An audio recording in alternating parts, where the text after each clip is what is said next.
going on, guys? Welcome back to the channel. Dale B here. Today we're going to get into a new video. We're not going to do a try not to laugh video this time. Today we're going to get into a new series I'm going to start doing on this channel too, and I'm going to start doing top 10s. So this video is the top 10 scary Disney movie theories. I kind of sort of grew up on Disney movies. I'm more so dated though, more like Lion King, The Land Before Time, Jungle Book, you know, that era. But pretty much since then, pretty much Cartoon Network and Nickelodeon. But yeah, if you guys enjoyed this video, please give it a thumbs up. Let's check it out and see what they're talking about.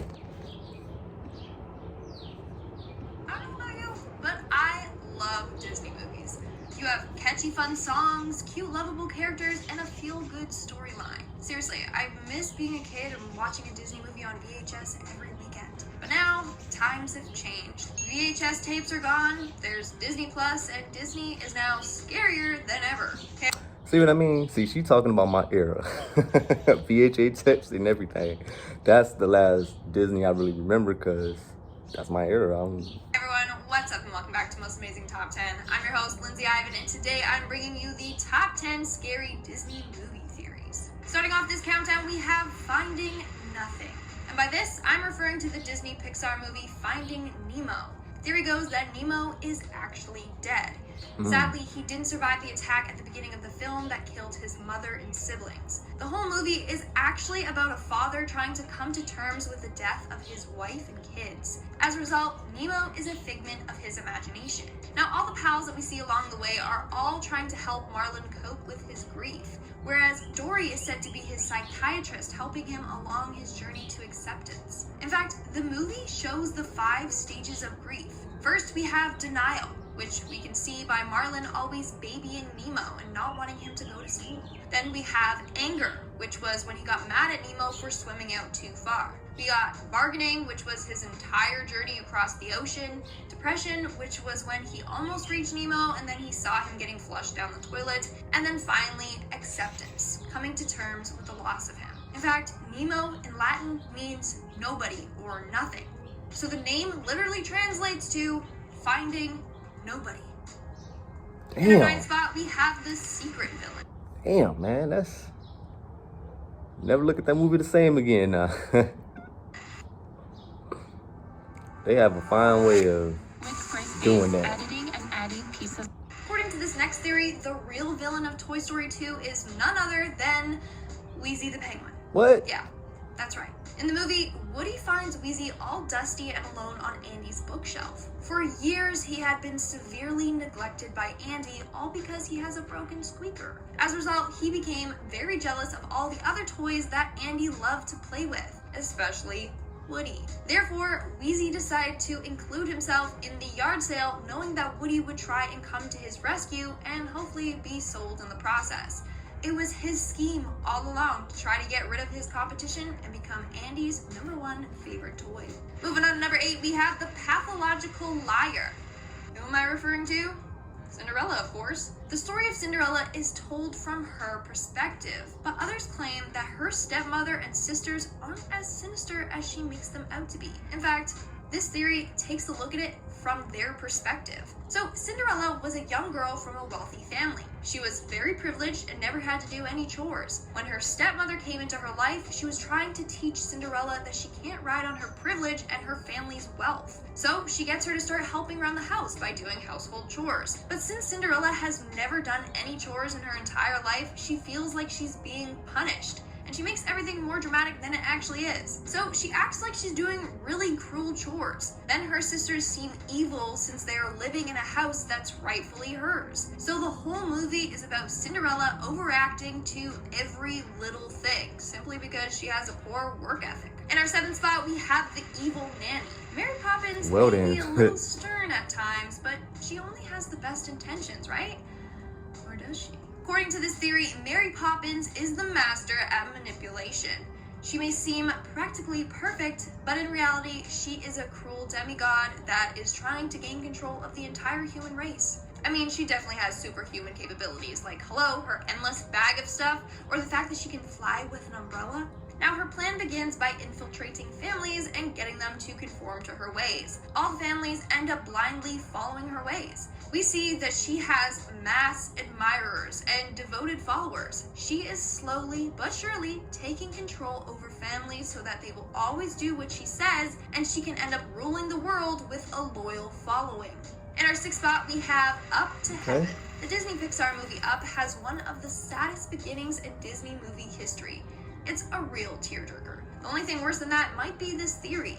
So according to this theory, Carl died in his sleep shortly after his wife passed away. The adventure he goes on through the movie is his journey to the afterlife. I mean, he literally is in his balloon house floating up to the sky, aka towards heaven. Russell is his guardian angel trying to make sure that he gets to heaven unharmed. We are now at our fifth and halfway mark with The Purge. This one has got to be one of my personal favorites just because of how outrageous and hilarious it is. So we all know the movie High School Musical. I mean, it's a movie that defined my childhood. To this day, I still have every single song memorized. And yes, I brag about that, okay? Those songs are everything. Anyway, this theory suggests that High School Musical and The Purge exist in the same universe. I know, but how else can you explain how the students get away with trashing the cafeteria, or how Lava Springs in the second movie didn't get shut down, or how Miss Darbus got away with forgery by applying to Juilliard on behalf of Troy? Seriously, none of their actions have consequences. You know where else you can get away with anything? On the Purge night once a year. Just saying. Making our way down the list, number 4, we have the hallucinations. Let's move on and take a look at Alice in Wonderland, shall we? Whether we look at the book or the Disney movie adaptation, it seems like the theme of drug use is always apparent. This theory states that Alice is a drug addict that would go on crazy trips. In fact, it is said that the author Lewis Carroll was an opium user. It was rumored that he was on drugs while writing this book. So in the Disney movie, we have the caterpillar that is constantly taking hits from his pipe. We have Alice who drinks potions and eats mushrooms and other edibles that have different effects on her body, quite literally, and the whole movie is filled with crazy characters and events. So the White Rabbit is the alias that her drug dealer goes by. He says, "I'm late for an important date," meaning he's got to be on time for all these drug exchanges. The theme of madness present throughout the film highlights how dangerous the effects of drugs can have on you and how it can cause you to spiral into madness. In our third spot, we have The Gruesome Murder. The Emperor's New Groove was actually a really good movie. Like, it deserves more attention. It really was. Like, Yzma and Kronk are an iconic... That's what I'm talking about. This is my era. Freaking love this movie. They don't make movies like this no more. I think Disney movies now are more, they're too watered down for kids in a way. Movies like this era, real movies. That's just my humble opinion. Duo. Now this theory shows how evil Yzma actually is. In fact, it's thought that Kuzco isn't the first human Yzma has turned into a creature. So in one of the scenes, Kuzco ends up wandering into a scary looking jungle. While doing so, he witnesses a fly trapped in a spider web. The fly says, "Help me," right before being viciously eaten by a spider. Well, isn't it quite weird that the fly had the ability to talk? I mean, Kuzco interacts with several other animals in the movie and none of them can talk, except this fly. So this has led people to believe that that fly was actually a human that Yzma then turned into a fly, meaning that that scene is much darker than we realized. It's the human's last moments of... Now this one, I can probably actually believe, only because I've seen this movie and that's very believable. Yeah, Yzma, yeah. In our second spot, we have the deathbed. According to this next theory, Snow White may not have had a happy ever after. So in the film, we see that Snow White is woken up by her true love's kiss. But in reality, the prince is the personification of death. Snow White was laying on her deathbed. The prince's kiss was actually a Dementor's kiss that sucked the last little bit of life out of her, meaning she actually ends up dying at the end of the film. She then wakes up and imagines her perfect ending, riding off with her prince. Notice how she rides off to a castle literally in the clouds? Hello, she's on her way to heaven. And in our number 1 spot, we have the angel of death. This theory revolves around the film Peter Pan, Peter being the angel of death. Theory goes that Peter comes and takes the souls of dying children. He then takes their hand and guides them to heaven, aka Neverland. Now, this explains why the Lost Boys and other kids in Neverland don't grow up. It's because they are already dead, which is pretty sad if you ask me. This also means that Wendy commits a murder-suicide by killing herself and her brothers since they all go to Neverland with Peter. Now, author of Peter Pan, J.M. Barrie, created this land for his brother that passed away at 13. So the theory about Neverland being for dead kids is kind of true. And that's all for today's video. Let me know in the comments below what your favorite Disney movie is. Now let's move on to our comment shout out portion.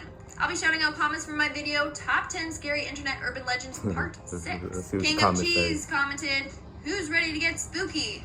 I wish I could be spooked instead of being spooky." You're the king of cheese, okay? There's nothing spooky about that. That's awesome. But like, what cheese are we talking about? Are we talking about like Gouda? Little Gouda? Are we talking about mozzarella? Cheddar? I don't know. Good choices. Sophia Skolfer commented, "I love your hair. It's always on point." Bam. All right, guys. I hope you guys really enjoyed that video. I did. A lot of the theories that people come out with these movies be very far-fetched, if you ask me. But at the same time, you do hit those ones that kind of make sense. And you had a couple that made sense. A lot of them was very far-fetched. But if you like this video, please give it a thumbs up. If you're new to the channel, please subscribe. It's been your boy Dale B. Catch you guys on the next video. Hope you guys have a great day. Peace.